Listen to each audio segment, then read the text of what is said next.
Receba o pastor, vai trazer a palavra para nós hoje nessa noite. Aleluia. Peço para a igreja, levantar as mãos para cá, orar pelo servo do Senhor nessa noite. Aleluia. Soberano Deus e eterno Pai. Pai, aqui está teu filho amado, teu servo, Pai. Agora está com a grande responsabilidade de trazer a tua palavra, Pai. A palavra que colocou o Senhor no coração dele através de oração, de busca, Pai. Eu te peço nessa noite, Pai, usa o teu servo tremendamente, Pai. Transmite a palavra que o Senhor quer passar para a tua igreja. O alimento, o maná para nós nessa noite, Pai. Mas quando teu filho amado está aqui querendo a tua palavra, Pai, vai de encontro à casa dele, Pai. Abençoa o seu lar, o seu ministério, a sua família, Pai. Provendo o que é necessário sobre a vida dele, Pai. Usa o teu servo, Pai. Faz a tua vontade, Senhor. É que eu te peço nessa noite, Pai. E já sou grato a tudo. Em nome de Jesus, amém? Amém.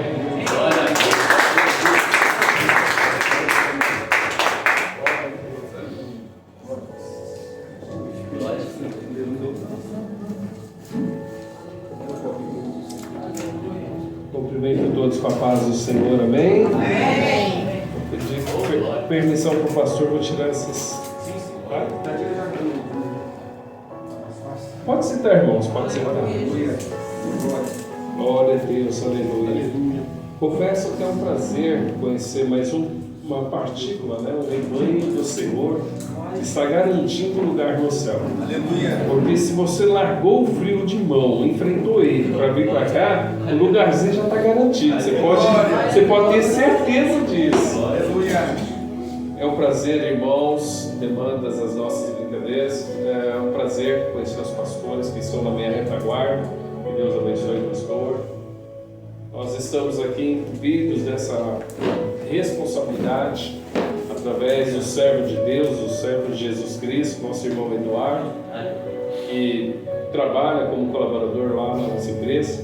Estamos felizes por ele, por conhecer a esposa. Que Deus os abençoe. As demais que aqui estão, eu trago saudação da minha esposa, a pastora Rose. Ela teve que ficar em casa com o pequeno, e nós estamos aqui, eu e o Gabriel. O profeta Gabriel está aí na nossa frente, sempre dando uma retaguarda, sempre nos cuidando das nossas agendas, sempre estando conosco para levar o ID do Senhor Jesus. Irmãos, quem não me conhece, o pastor Moacir, ele é paulista, nós temos um carioca. Sou paulista de São Paulo, me formei pela Universidade da Mackenzie. Quem conhece a Mackenzie? Já ouviu falar? Eu já fiz teologia, bacharelado e doutorado. Entrei na área das ciências humanas e também psicologia pastoral dentro da Universidade da Mackenzie. Tá? Então o pastor Moacir é conhecido nas adversidades, nas lutas e também nas agendas que nós vamos cobrindo por aí. Então o pastor Moacir já pregou em tribo indígena, já pregou para africanos, para moçambicanos. Nós já levamos a palavra do Senhor em todo o território brasileiro geográfico aqui de Deus. Então Deus é maravilhoso. E para mim isso aqui é um prazer. Prazer porque eu conheci você, você vai conhecer um pouquinho do que Deus tem para você. Eu tenho certeza, como foi a oração inicial do pastor, não é permitido sair da mesma forma que você entrou. Aleluia. E eu tenho certeza que Deus já se incumbiu no alto céu para revelar a graça dele sobre as nossas vidas. Glória a Deus. Aleluia. Eu acredito muito, é por isso que essa semana estive orando sobre o poder de ser profeta, de ser homem de Deus na presença de Deus. Sobre você ir, como já disseram, amanhã tem evangelismo, então Deus hoje vai te preparar. Deus hoje tem uma palavra que vai arrego, vai contribuir com a graça que Ele tem sobre a sua vida. Glória a Deus. Então você toma posse do que Deus tem para você, que é forte, é grande e é muito, muito maravilhoso da parte de Deus. Amém? Pensando nas nossas apresentações, amados irmãos, quando eu fui convidado a estar com os amados irmãos, eu cheguei a acreditar e a entender que seria uma sexta-feira profética. O Eduardo logo que me disse: pastor, não, lá vai ser culto da libertação. Eu disse: para ser culto de libertação, nós precisamos investigar aonde é que está o cativeiro e aonde é que está o problema. Porque a partir do momento que nós entendemos onde está o problema, nós agir e ser ágil na questão da qual é a graça de Deus manifestada. Então, a partir de então, meus amados irmãos, só pode ter libertação aquele que está cativo. Sim ou não? Se você está livre, você não precisa ser liberto. Mas se há algo que te aprisiona, você precisa ser liberto. E com essa graça, com essa grandeza da parte de Deus, eu peço aos irmãos que possam nos acompanhar com a palavra do Senhor. Você pode ficar sentados, meus amados, pode ficar sentado. De repente você pode olhar para mim e dizer: pastor, nós temos o hábito, eu respeito o hábito pastoral, tá? Mas eu também entendo que quem escreveu a Bíblia estava sentado em pé. Os escribas estavam sentados sobre uma pedra, eles escreviam ali os papiros, né? Os pergaminhos e os rolos também. Então a gente tem que entender que a reverência não é a sua posição diante das pessoas, e sim do teu coração. A reverência que está dentro do seu entendimento. Deus te respeita e te entende a partir do momento que você conhece Deus. Quer dizer que se Deus falar para você ficar de pé e você ficar sentado, você já está pecando. Quem está me entendendo diz amém.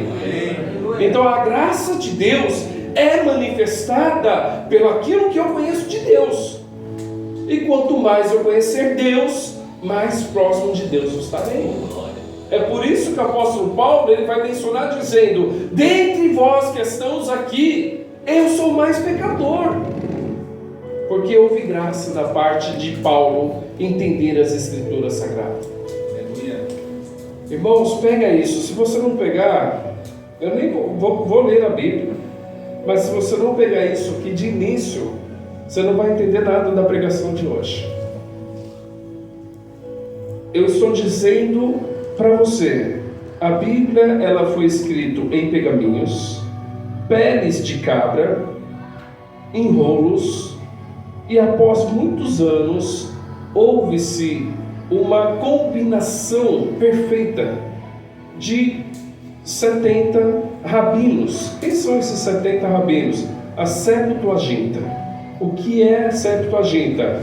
É a coleção dos 70 rabinos que descreveu a Bíblia da forma do que era para nós tomar como posse. Então toda vez que eu leio a Bíblia, eu entendo que Deus permitiu os 70 rabinos, a Septuaginta, me trazer para mim o conforto do meu coração de acordo com o que eu leio a Bíblia. Você não vai pegar todos os detalhes dos dias da história da igreja, da hermenêutica, da bibliologia, o que eles faziam 24 horas. Note que você pega somente fatos consumidos e resumidos. Olha, eis que Jesus subia ao monte. Tá, mas e antes de subir ao monte? E o que Jesus fez? O que Jesus falou? Não tem, por quê? Porque a centralidade é objetivada na onde Ele quer tratar contigo. Aleluia. Então o que eu estou dizendo para você é que se Deus prometeu, Ele há de cumprir. Aleluia. Se você leu, está escrito: e vós, aonde pisar a planta dos teus pés, prosperará. Vai haver prosperidade. Aleluia. Se Deus está falando, crê no Senhor, será salvo tu e a tua. Você pode melhorar, será salvo tu e a tua? Tu e a tua? Então acredita, porque vai ser salvo tu e a tua casa. Glória. É bíblico. Se é bíblico, é Deus permitindo o quê? A palavra chegasse até nós, para ir de encontro ao nosso coração, mas também para nos confrontar. Aleluia. E toda vez que adentramos a ler a Bíblia, nós estamos criando o que Jesus disse: lâmpada para os meus pés é a palavra de Deus. Aleluia. Quer ter um caminho, quer ter uma direção? Lâmpada para os meus pés, a palavra do Senhor. Pegaram até aqui, irmãos? Amém? Glória a Deus. Eu já poderia ter ouvido pelo menos um glória a Deus, mas amém, vamos lá. Ezequiel 37, amados. Não tem como, pastor, nós falarmos de libertação se não ressuscitar os mortos. E não há manifestação de profetas se não haver para quem profetizar. Ezequiel 37 está entre Gênesis e Apocalipse. Amém? Essa vai vir, pastor? Essa foi boa.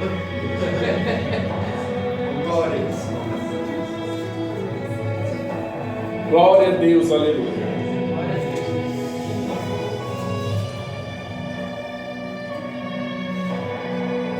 Amém? Amém. O Senhor é o meu pastor e nada me faltará. Amém? Está escrito isso, irmãos? Então, peraí, o que está escrito aí? Vocês estão dando amém por quê?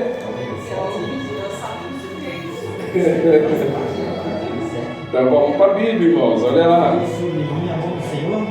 Isto. Então Ezequiel 37 diz: a mão do Senhor estava sobre mim e me carregou para fora no espírito do Senhor, e me pôs no meio de um vale que estava cheio de ossos. Aleluia. Versículo 2: e me fez passar ao redor deles, e eis que eram muitos no vale aberto, e eis que eles estavam muito secos. Versículo 3: e ele me disse: filho do homem, pode estes ossos viver? E eu respondi: ó Senhor Deus, tu sabes. Aleluia. Novamente ele me disse: profetiza sobre estes ossos, e dize-lhes: ó vós, ossos secos, ouvi a palavra do Senhor. Assim diz o Senhor Deus a estes ossos: eis que eu farei com o fôlego entre vós e vivereis. Eu colocarei tendões sobre vós e farei crescer carne sobre vós, e vos cobrirei com pele, e porei fôlego em vós e vivereis, e sabereis que eu sou o Senhor. Então profetizei como havia sido ordenado. Enquanto eu profetizava, houve um ruído, e eis que uma agitação, e os ossos se juntaram, cada osso ao seu osso. Enquanto eu contemplei, eis que as tendões e carne vieram sobre eles, e pele os cobriu por cima, mas não havia fôlego neles. Então ele me disse: profetiza ao vento, profetiza, filho do homem, e dize ao vento: assim diz o Senhor Deus: vem dos quatro cantos, dos quatro ventos, ó fôlego, e respira sobre estes mortos, para que eles possam viver. Então eu profetizei como me havia ordenado, e o fôlego veio para dentro deles, e eles vieram e se levantaram sobre os seus pés, um exército extremamente. E então ele me disse: filho do homem, estes ossos são toda a casa de Israel. Eis que eles dizem: nossos ossos secaram, e nossa esperança está perdida. Nós estamos cortados fora para nossas partes. Portanto, profetiza e diz-lhes: assim diz o Senhor Deus: eis, ó meu povo, que eu abrirei os vossos túmulos, e vos farei sair de vossos túmulos, e vos darei a terra de Israel. E sabereis que eu sou o Senhor, enquanto eu eu tiver aberto vossos túmulos, ó povo meu, e vos trarei de vossa sepultura. O 14, para ficar bonito, a gente fecha nele. E porém meu espírito e vivereis, e eu vos colocarei na vossa própria terra. Então sabereis que eu, o Senhor, disse isto e o cumpri, diz o Senhor. Curva a sua cabeça. Senhor, estamos de acordo com a oração do pastor sobre a minha vida, Pai. Mas a partir de então, Senhor, eu oro pedindo ao Senhor: conduza-nos conforme a tua graça, a tua magnitude, Senhor, a tua presença, Senhor. Vai nos enchendo, Senhor, do teu poder, da tua glória, Senhor. Começa agora, Senhor, a transformar vidas, a transformar cativeiros neste lugar. Ah, Pai querido e eterno, Tu és o Deus, o Alfa e o Ômega, o reconhecido como Criador dos céus e da terra. Pai, em nome de Jesus, aonde estiver um demônio tentando roubar a nossa paz, a nossa atenção, que o Senhor vai de encontro, repreendendo toda a fúria do adversário. Deus, em nome do Teu Filho amado Jesus Cristo, eu oro, Senhor, pedindo agora graça divina da Tua parte. Ah, Senhor, começa agora a falar com a Tua igreja, começa agora a tratar com eles, ó Pai, como o Senhor ordenara, Senhor. Ah, Deus querido, encha-nos, ó Pai, da Tua presença, encha-nos da Tua graça, em nome de Jesus. Amém. Glória a Deus, aleluia. Amados, não dá para tratar de culto de libertação se não há um cativo. E para entender o que Deus estava tratando com Ezequiel, é necessário que se volte a Bíblia desde o capítulo 1 de Ezequiel. Por quê? Porque nós vamos entender que Ezequiel e o povo de Israel foi levado cativo para a Babilônica através de Nabucodonosor. Os impérios e os reis do norte e reino do sul foram cativos. Eles estavam cativos. Imagina eu e imagina você entender o que é sair do teu país, sair do lugar que você ama, que você adora estar, e agora estar cativo em um lugar que você não pode nem adorar a Deus. Digo isso com base a Sadraque, Mesaque e Abednego. O que acontecia quando eles adoravam Deus na presença de Nabucodonosor? Era bem verdade que Nabucodonosor, como rei, se tornava mais ainda irritado com os meninos, e logo colocaram na fornalha ardente, e aumentaram ainda o grau de 7 vezes. Então nós entendemos que não é lugar de adoração. Eu, como pastor de gabinete, de experiência, já vivenciamos a janela B20, a janela B40. Quem são essas janelas, pastores? As igrejas perseguidas até os tempos de hoje. Se você ainda não entendeu o que é estar cativo, é necessário que você procure o entendimento da história da igreja. A história da igreja, ela vai narrar, ela vai dizer os heróis que morreram pela fé. Por que não falar de Estevão em Atos dos Apóstolos, quando estava sendo apedrejado porque estava no sinédrio pregando a palavra de Deus? Este mesmo homem começa agora a ser apedrejado por causa da palavra de Deus. Sendo assim, o próprio homem de Deus se levanta e diz: Senhor, perdoa eles. Perdoa eles porque eles não estão entendendo a sua palavra, Senhor. Por que não falar sobre a religiosidade que aprisionou, até mesmo levou à cruz Jesus Cristo? Por que não entender que a religiosidade dos povos das tribos, dos sacerdotes e dos povos fariseus, faristas, trataram de tal forma Jesus, desacreditando, tirando-se o crédito de Jesus, a ponto de levar para a cruz? Olha para o teu irmão e diga assim: ó, religiosidade mata. É importante olharmos isso, porque quando eu começo a entender que a religiosidade mata, eu começo a entender que eu não tenho que ver tamanho de igrejas, quantos estão na igreja, quantos não estão. Eu preciso entender que a minha vida tem que ter compromisso com Cristo. Eu não tenho que ver que o meu irmão está com sapato de profeta, com uma roupa bem bonita, bem vestido, bem trajado. Não! Eu tenho que glorificar a Deus do mesmo jeito. Glória a Deus. Religiosidade mata. Então Ezequiel estava cativo, diga cativo. Na Babilônia.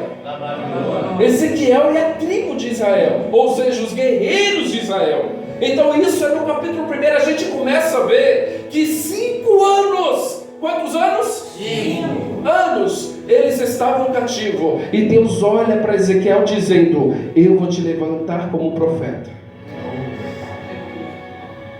Pensa como foi doído, meus pastores que são minha retaguarda.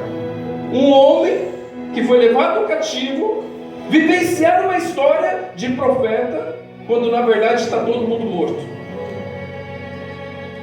Roubaram a paz de Israel, roubaram as alegrias de Israel. E por quê? Porque o povo já estava não ouvindo a voz de Deus. Eles começaram a ouvir o seu próprio coração. Então, no 5º ano do reinado do cativo, Deus olha para o profeta Ezequiel.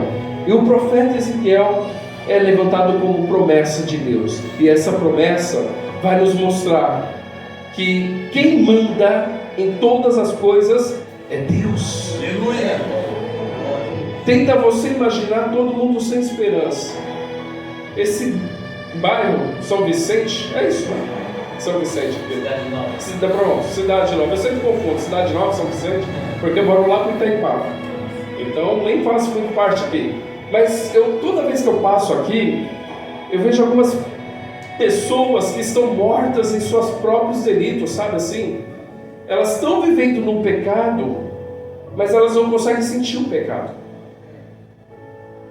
Quem está entendendo o que eu estou dizendo? Aleluia.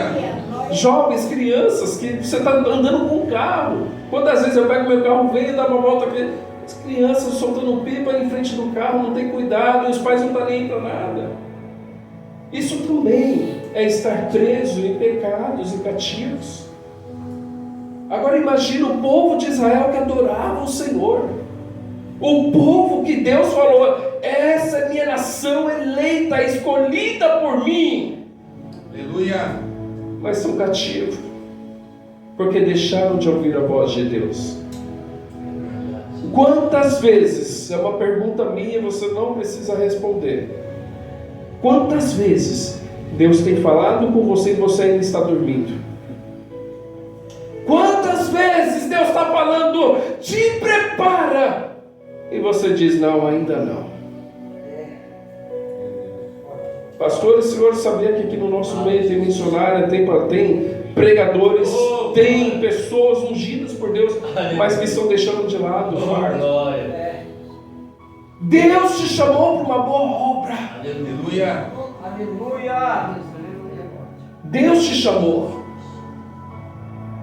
E a verdade é que no capítulo 2 de Ezequiel, nós encontramos Ezequiel prostrado. Por que prostrado? Porque a Bíblia vai nos dizer que Deus olha para o profeta e diz: filho do homem, se levanta, porque eu quero falar contigo. Aleluia.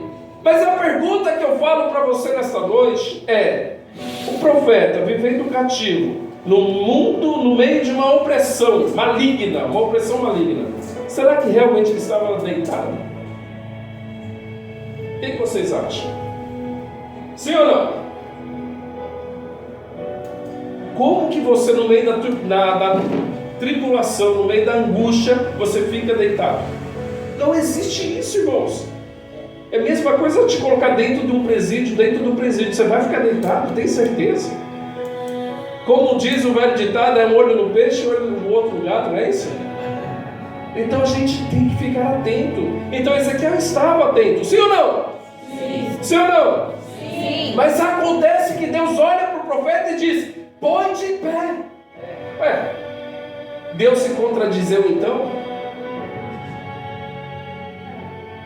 Se Deus está vendo que o homem está de pé, por que Deus faz essa pergunta? Fala para ele essa ordenança: põe de pé. Ele estava em pé, sim ou não? Sim ou não? Sim. E Deus ordenou a ele ficar de pé. Sabe o que isso quer dizer? Quer dizer que ele estava em pé, mas não estava posicionado nem preparado para aquilo que Deus ia fazer sobre a vida dele. Quantas vezes de aparência nós estamos em pé? É como eu comecei a falar com vocês, quando abrimos a Bíblia, vocês se levantaram e eu pedi para que vocês sentassem, porque não é a posição que você está me mostrando, é a reverência do que você tem em Deus. Então Deus, nesse exato momento, Ele olha para o profeta e diz: filho do homem. Quando diz filho do homem, Ele está exatamente dizendo assim: ó, você tem limitação, mas eu não. O seu pai é pai de carne, de sangue, mas eu sou pai eterno. Aleluia. Eu preciso melhorar isso para que você entenda e comece a glorificar Deus comigo. E lembre-se, nós ainda estamos na introdução. O pastor falou que amanhã não trabalha, nós pode ir até meia-noite. Não vai até meia-noite. Amém? Amém. Então quer dizer que se o profeta está na limitação humana, corpórea humana, ele não pode entender a grandeza de Deus sobre a vida dele. Sabe o que a gente mais faz com Deus? Mas a gente diminui Deus como se Deus fosse homem também. Sabe por quê? Nas tuas orações, talvez você tenha orado assim: Deus, vai lá, Deus, age aqui, Deus, faz assim, Deus, fulana de tal falou de mim, pega ela. Sim ou não? Não precisa responder, não precisa responder. Isso é a gente entender que Deus está sendo limitado como homem. Mas na antropoformia, o que é isso? Uma grade teológica chamada antropoformia, que é o antropoformismo da mesma identidade de entender quem é Deus. Então, quando o profeta se coloca de pé, ele já está entendendo que Deus não é aquele Deus que os homens cultuam na terra. Ele não é o Deus do rei de Nabucodonosor. Ele não é o Deus da Babilônia. Não. Deus, ele é um Deus muito além do que ele pode imaginar. Se os pastores me permitirem, eu quero perguntar para 3 pessoas. Amém. Meus amados irmãos, para a gente poder estar junto, conectado, na mesma unção, na mesma fiação, se eu perguntar para você agora, quem é Deus para você? Irmão Eduardo, quem é Deus para você? É tudo. Em uma palavra, é tudo. Nossa irmã aqui. Meu sustento. Seu sustento? Tá. Nosso irmão trouxe a palavra tão abençoada. Deus é tudo, sem ele eu não vivo, não respiro, não tenho vida. Com uma palavra, você resume então que Deus é o quê? É tudo. Note que nós estamos somente com 3 pessoas, mas se eu perguntasse para todo mundo, talvez o relógio iria estar de contra a minha pessoa nessa hora. Mas note que nós estamos falando sobre as qualidades de Deus sobre as nossas vidas. Deus é meu sustento. Deus é tudo. Talvez se eu perguntasse, alguém iria falar Deus é força, porque ele vivenciou a experiência da força. A irmã vivenciou Deus do sustento. Deus sustentou, então você entende que Deus é sustento. Se eu perguntasse para os pastores, eles também diriam o quê? Qualidade de Deus. Mas qualidade é eu pegar o Eduardo que trabalha comigo e dizer para ele é um trabalhador que trabalha comigo. Entende? O pastor faz o quê, Davi? O pastor é supervisor. Poxa, se eu olho para o pastor, então eu entendo que ele é um supervisor. Mas isso é um adjetivo, uma qualidade. Eu não estou tratando da personalidade do pastor. Eu estou tratando da adjetividade. Por quê? Eu conheci o pastor assim.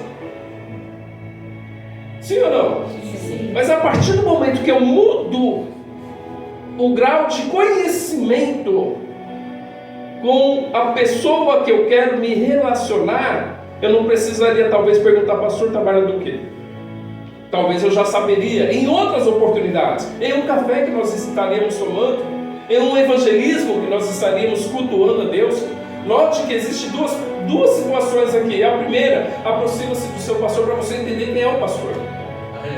Aproxima-se do seu irmão para você ter com ele o entendimento que ele tem também. E a outra identidade que nós temos que ter a partir de agora é que esse Deus que a gente classifica ali como adjetividade, ele não é o Deus todo. É o Deus da adjetividade, da experiência. Jó disse, sentado com seus familiares, dizendo o quê? Eu conheço Deus de ouvir falar. Tá, mas ouvir falar não é ter experiência, não é andar junto, não é caminhar, não é saber o que levantar, o que deitar. É só de ouvir falar. dessa mesma naturalidade, nós entendemos que Deus ele está muito acima. O salmista ele vai declarar que Deus ele é o socorro bem presente. Por quê? Porque Ele é o Criador dos céus e da terra. Outro salmista vai nos dizer que mesmo diante da situação de laços de morte, lá no Salmo 116, que ele vai dizer que ele estava em apuro, que ele diz que todo homem é mentiroso, mas ele começa a oração dele dizendo: eu amo meu Deus porque Ele me ouviu, Ele sabe o meu clamor, Ele sabe me ouvir. Aleluia.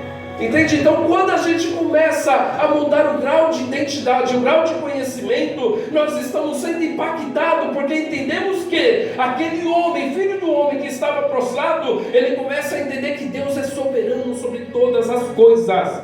Vou repetir isso aqui: soberano sobre todas as coisas. Aleluia. Que coisas? Tudo. Ele é soberano.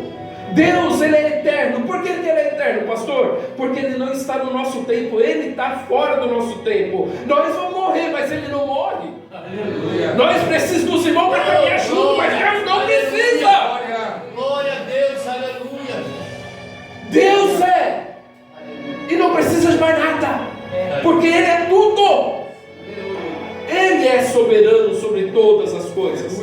Isaías vai declarar o poder de Deus dizendo assim: quando Deus quer medir o céu, Ele mede de acordo com os palmos. Ele diz: deixa eu ver isso aqui como é que está. Quando Deus olhou para o povo de Israel saindo do Egito junto com Moisés, Deus vai dizer assim: o mar, eu sou o dono de você, sim ou não? Sim, mar. É assim, Senhor. É meu Deus, é Deus. Tal. Dos peixes, quem te criou? Foi o Senhor. Então vamos combinar um negócio aqui. Quando o meu povo começar a entrar, eu quero que cortinas de oceano se abram. Peixe, tubarão de um lado, peixe do outro lado. Eu quero meu povo passando. Esse é o nosso Deus.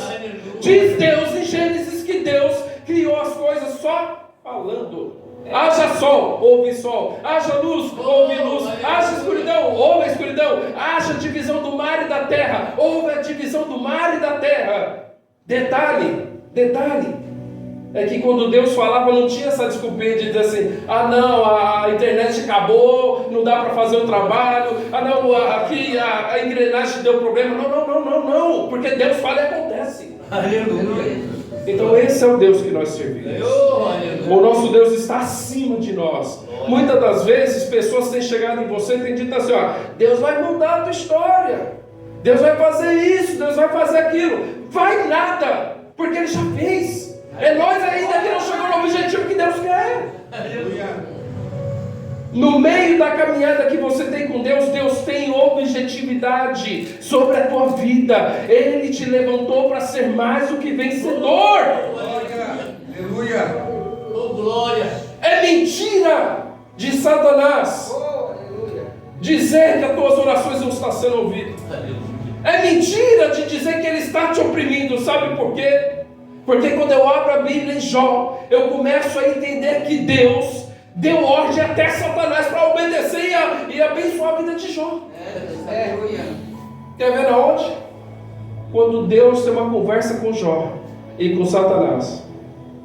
Deus olha para Satanás e diz: viu meu servo Jó? Ah, tenho visto sim, ele é bom porque ele tem tudo que ele quer, né? Está tudo certo na vida dele, então é um servo justo. Deus então oferece um desafio para ele: vai lá em Jó, tira tudo que ele tem. Pode tirar. Tira a esposa, tira os filhos, tira a casa, tira os camelos, tira tudo. Só não faz o quê? Só não toca a sua vida. Se Satanás fosse tão bonzão do jeito que ele acha que é, será que ele tinha ouvido Deus? Então é para você pegar, já era para você ter glorificado a Deus, porque o que eu estou dizendo para você é que quando Deus está contigo, o que te separará do amor de Deus? Glória ao Senhor. O que te separará desse amor? É o apóstolo Paulo que está dizendo. Então Ezequiel entendeu essa graça de Deus. Ele entendeu. E agora Ezequiel 37 vai descrever para nós. E aí sim eu começo a pregar sobre a ideia do vale dos ossos secos. Então olhemos para a Bíblia novamente. Ezequiel 37 diz: a mão do Senhor estava sobre mim e me carregou para fora do Espírito do Senhor e me pôs no meio de um vale que estava cheio de ossos. Quem levou Ezequiel para o vale? Senhor. Quem levou Ezequiel para o vale? Deus. Não é Satanás, não é você mesmo, mas Deus levou Ezequiel para o vale. Percebe? Não é tuas lutas, não é tuas dificuldades, mas é Deus te levando para o vale. E por que Deus te leva para o vale? Porque Ele quer te fazer você crescer, você entender quem é Deus no meio disso tudo. Então quando Ezequiel foi levado, ele estava o quê? Orando a Deus. Ele já se levantou como profeta, e agora nós estamos pregando o capítulo 37, que diz que agora sim, como profeta, Ezequiel é levado para o vale dos ossos secos, por Deus. E o que acontece no meio do vale? Ele consegue enxergar tudo de ruim que aprisionava o povo de Israel. Tudo de ruim. Corações duros, pessoas desesperadas. Vamos colocar aqui no nosso tempo? Vamos colocar no nosso tempo. Pessoas sem trabalho, pessoas desesperadas, sem esperança, pessoas que problema familiar, problemas com os filhos nas drogas, problema disso, problema daquilo. Tudo isso Ezequiel estava vendo. Mas quando Ezequiel está vendo tudo isso, Deus ainda olha para ele e diz: filho do homem. Por que filho do homem?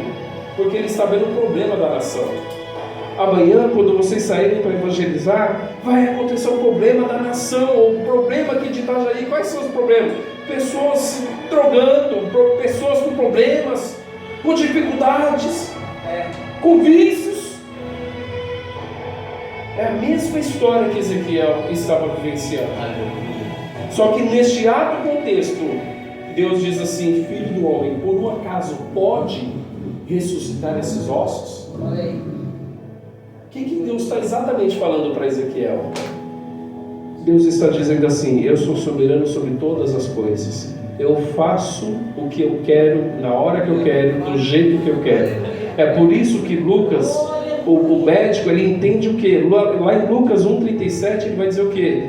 Para Deus não tem impossível. Olha para o teu irmão e diga assim: ó, você está achando que tem impossível para Deus? Para Deus, glória. Para Deus não tem impossível. Se para Deus não existe um impossível, então o que a gente está esperando para começar a profetizar, se colocar de pé?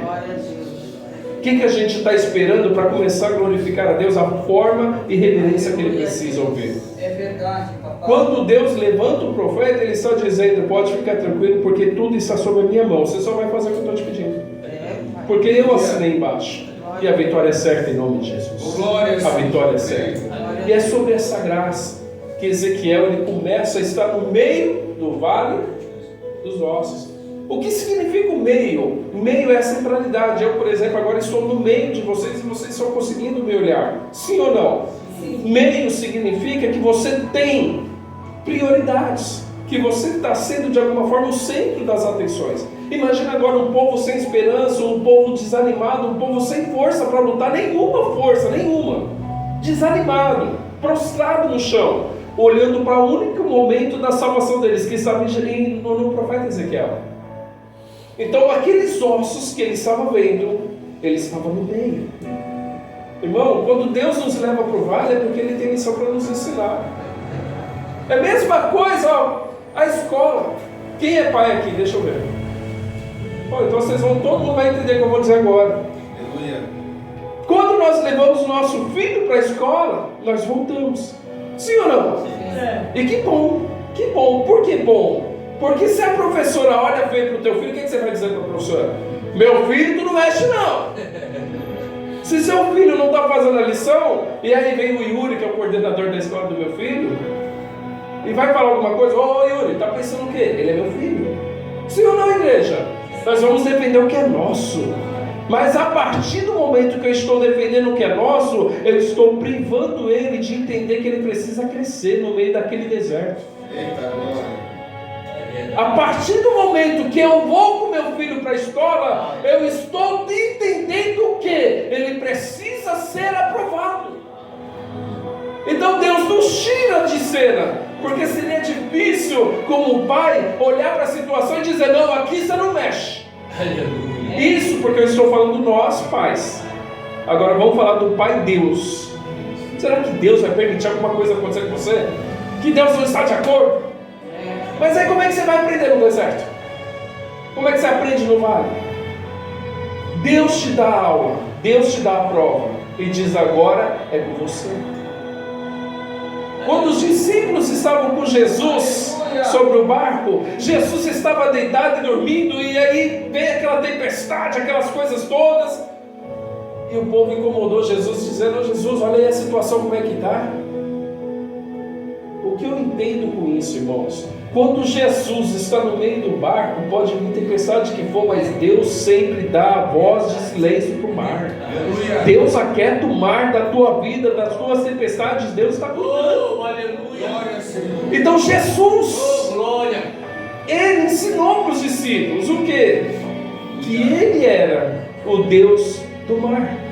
Porque um dos discípulos perguntou: que homem é este que até o mar lhe obedece? Glória a Deus. Percebe que foi uma curiosidade? Dizer: ué, que homem é esse, pastor? Que homem é esse? Então, quando Deus te leva para o vale, Ele está te dizendo: eu quero te aperfeiçoar no meio desse caminho. Eu quero mudar a tua história. Glória. Eu quero mudar a sua história. Fala, E o que Deus fez? aleluia. Deus falou: então, filho do homem, profetiza.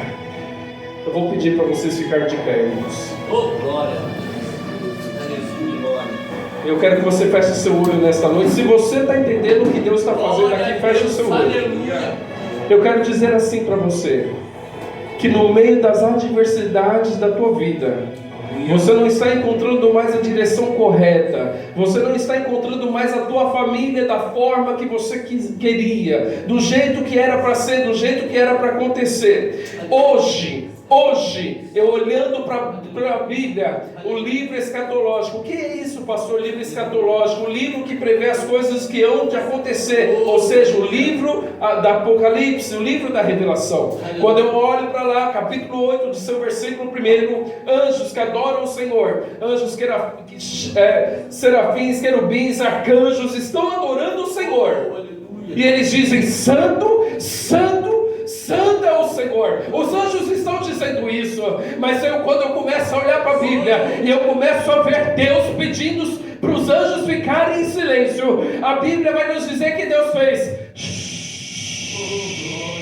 fique em silêncio. Eu perguntava a Deus: por quê que os anjos têm que ficar em silêncio? Ele dizia: é porque o meu povo que está reunido na casa de oração vai ter que me glorificar, e eu vou receber a glória dele, o aleluia dele. A glória de Deus será manifestada aqui, aleluia.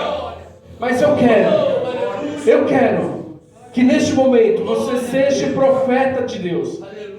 Profeta de Deus. Pastor, o que quer dizer profeta? A palavra mais próxima de profeta é o homem visionário, aquele homem que consegue enxergar o que não estão enxergando, aquele homem que já viu saída quando não tem saída. Deus está te capacitando agora para ser visionário, para ser profeta, e Deus está dizendo que é para profetizar. Já que Deus está dizendo para profetizar, nós que não somos povo, nós vamos profetizar.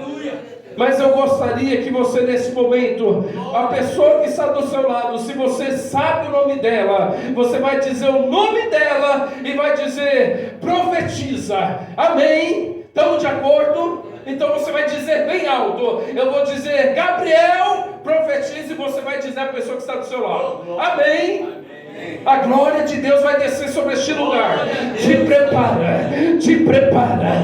Deus usou a vida do pastor para dizer: é proibido sair da mesma forma que entrou. Então hoje a glória do Senhor vai te tocar de uma tal forma. Eu já vejo a mão do homem furada passeando na igreja. Eu já vejo os anjos do Senhor olhando para nós. No 2 você vai gritar: aleluia, aleluia. Eu já vejo Deus operando. Olha Deus agindo Já estou vendo a mão de Deus aqui. No 3 você diz: profetiza, Gabriel. Você pode melhorar, diga: profetiza, profetiza, profetiza. Aleluia. Aleluia. Ezequiel profetizou. Ezequiel profetizou. Eduardo profetizou. O Gabriel profetizou. O pastor Moacir profetizou. Os nossos pastores, nossos irmãos profetizou. E o que acontece? Acontece que os ossos se juntaram, mas estavam prontos? Sim ou não? Não, porque muitas das vezes as nossas orações, elas têm sido assim, pastor: por que o Senhor não entrega logo a cura de uma vez? Por que o Senhor já não faz de uma vez? Poxa, o Senhor está vendo que eu estou desempregado, por que o Senhor não abre uma empresa para que eu possa trabalhar? O Senhor não está vendo meu filho, por que o Senhor não faz de uma vez ele entender que ele precisa vir para a igreja? Ezequiel profetizou a primeira vez. Deus disse para ele: os ossos se juntaram. Mas Deus está dizendo novamente: Não, você pode melhorar isso, irmãos. Profetiza! Oh, glória! E o que isso quer dizer, irmãos? A Bíblia vai nos dizer que quando ele pede para profetizar a segunda e a terceira vez, é porque no meio do nada Deus faz acontecer tudo. Aleluia. É que no meio da obscuridade Deus faz clarear os nossos entendimentos e a nossa fé é elevada ao Senhor. Como eu tenho certeza que hoje está sendo um pouco mais alcançado. Aleluia. Glória, Senhor. Então, quando Deus fala profetiza pela segunda vez, o que o profeta tem que fazer é só profetizar.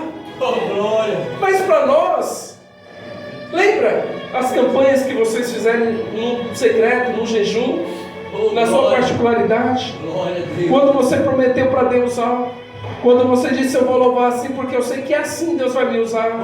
Irmãos, eu tinha o costume, quando eu estava caminhando com Cristo, ainda lá 20 anos atrás, eu sou pastor há 15, 20 anos atrás, e caminhando com Cristo, eu dobrava o meu joelho e dizia assim: Deus, toda vez que o Senhor me tomar em mistério e falar em língua estranha, na mesma hora eu vou dobrar o meu joelho e vou agradecer ao Senhor. Aleluia. Eu fazia isso. Então eu falava: mistério já, obrigado, Deus, obrigado. Então nós temos as nossas particularidades de fé, que são chamados de amuletos também, mas em outro momento a gente, com a permissão do pastor, a gente vem aqui trazer mais. Glória a Deus. Mas toda vez que você faz um propósito para Deus, Deus está dizendo: eu estou gostando do que você está fazendo. Aleluia. Só que infelizmente, meus amados irmãos, eu tenho que falar o que Deus está dizendo, sim ou não? Sim. A igreja me permite falar? Deus está falando que tem pessoas aqui que viram as costas para Deus. O que é virar as costas para Deus? Você vivia o primeiro amor, como diz Eduardo, né? E agora você não vive mais. Você vivia profetizando, mas hoje você não quer abrir tua boca. Você vivia sendo um servo justo, bom e fiel perante a sociedade de Itajaí, aqui no bairro Cidade Nova. Mas e hoje, como as pessoas estão te olhando? Então, quando Deus pede para o profeta Ezequiel profetizar, ele profetizou, então houve-se uma manifestação de Deus. Os ossos se juntaram. Mas a partir do outro momento, ele disse: não está pronto. E se não está pronto, é para profetizar de novo. Ou seja, volta o teu primeiro amor. Volta os teus compromissos com Deus. Cadê os teus votos, as tuas consagrações, os teus jejuns? Deus está dizendo: tem sentido falta. E se você quer ver a coisa funcionar, a coisa acontecer, para ser profeta, você precisa ver aquilo que ninguém está vendo. Eita, glória, aleluia. Então, nesse momento, o manto do Senhor foi rasgado sobre o céu e está vindo sobre a tua vida, sobre a tua casa, sobre a tua família, sobre o teu vizinho, sobre o teu emprego, sobre a tua casa, sobre o seu trabalho. Creio, Senhor Jesus. E este manto de glória do Senhor é para te posicionar a ser condicionado a virar um homem de Deus chamado profeta, ou uma mulher de Deus profetiza. Aleluia. Então, quando Ezequiel entendeu que ele tinha que profetizar de novo para alguma coisa acontecer, é o que nós precisamos entender: que se nós se posicionar e pedir a graça de Deus mais uma vez, as coisas vão acontecer. Aleluia. Glória, Aleluia. Ei, recado do pastor. Deus não te chamou para você ficar em vão. Deus não te chamou para ser um derrotado, um fracassado. Ele disse que te chamou por cabeças. Se ele te chamou por cabeça, ele está dizendo: a autoridade eu ponho sobre o teu ombro. Aleluia. A autoridade eu ponho sobre o teu ombro. Então, mais uma vez, o profeta Ezequiel profetizou. E eis que, aí sim se levantou uma nação. Aleluia. Mas estavam preparados? Não. Por quê? O processo da regeneração é chamado nascer de novo. Diga, nascer de novo. Só nasce de novo quem Deus permite nascer de novo. Eita glória, aleluia. Quando Deus permite você nascer de novo, meu Deus, Aleluia. Aleluia.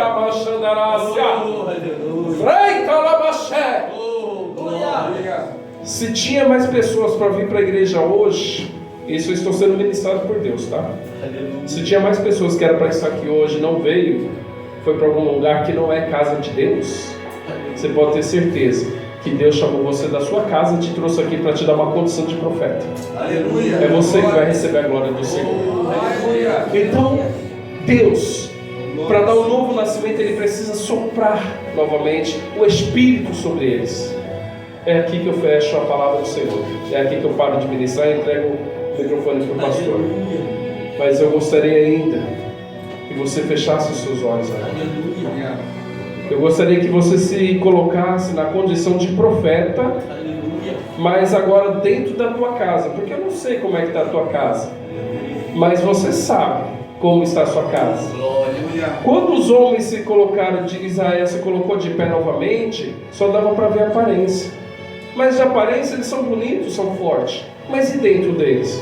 Então o que nós estamos falando aqui é que você está aqui, eu estou vendo sua aparência. Mas você sabe onde é o problema, onde é a dificuldade, onde é a dor. Você sabe o filho que precisa resgatar novamente das drogas. Você sabe o processo do casamento que está vivendo, o processo do emprego, da área financeira, a área civil que você está vivenciando nessa sociedade.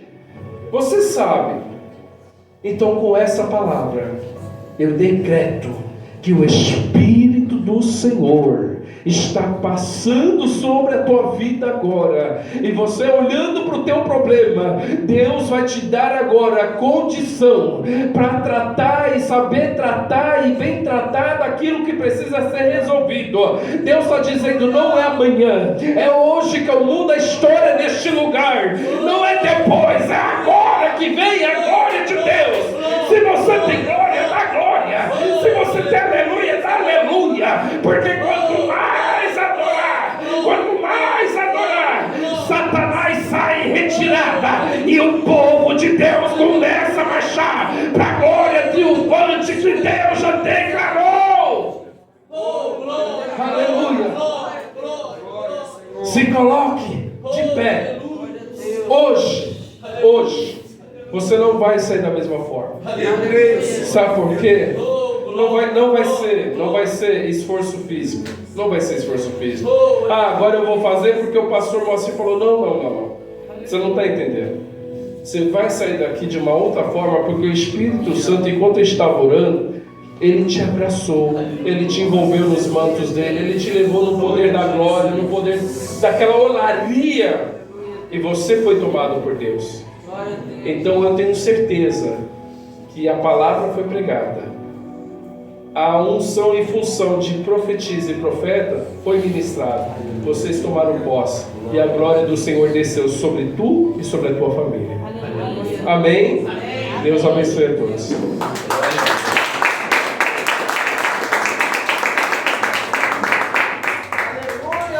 Aleluia, glória a Deus. Como Deus falou, não fui eu que falei, né? Não pode sair daqui da mesma maneira que entrou. É proibido. Eu decreto, né? Através da palavra, né? Da profecia. Oh, glória, Senhor Jesus. Bendita aqui, né? Eu vou repetir uma coisa que o pastor falou que eu peguei ali. Vocês estão de pé só por estar, ou estão de pé com propósito? Com propósito, né? Propósito de mudança, né? Propósito de passar pelos obstáculos na presença do Senhor, né? O propósito de garantir a mudança, concretizar ela e levar e tomar posse com fé. Eu tenho por certo que hoje nós seremos aqui sim com fé, mudados, né? O êxito da palavra do Senhor foi pregado, foi falado e foi feita a vontade do Senhor. Ele tocou em cada um de nós. Como eu sempre falo, e pastor, ele vai concordar comigo. Porta primeiro para quem está pregando também, né? O pastor também sai daqui transformado, mudado, cheio. O menino Gabriel também sai daqui mudado, cheio. Todos nós seremos cheios da presença do Senhor, que é a nossa fé, que ela surte o efeito necessário quando você aplica ela. Igual o pastor falou, às vezes a pessoa está orando, eu vou orar aqui de qualquer jeito. Não, Deus não quer assim. Deus não chamou de qualquer jeito. Deus escolheu a dedo.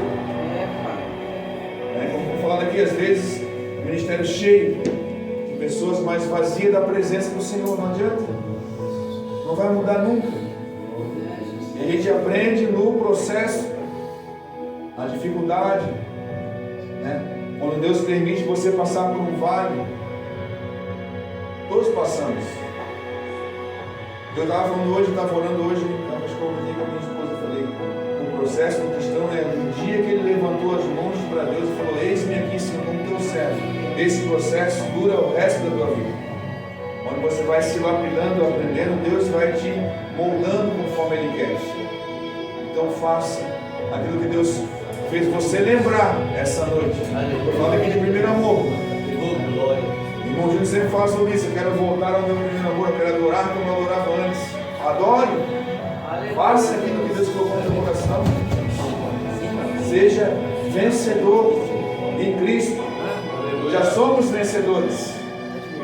Mas os cristãos têm um problema, né? Acham uma falha, né? Um defeito ali que eles sempre se colocam para baixo. Ele passa pelo processo, mas ele quer levar o processo com ele junto. Você passou pelo processo, ele ficou lá atrás, você continuou, você caminhou, você venceu aquilo ali. Aleluia. Então leva para a tua casa a vitória, comemora com a tua família a vitória.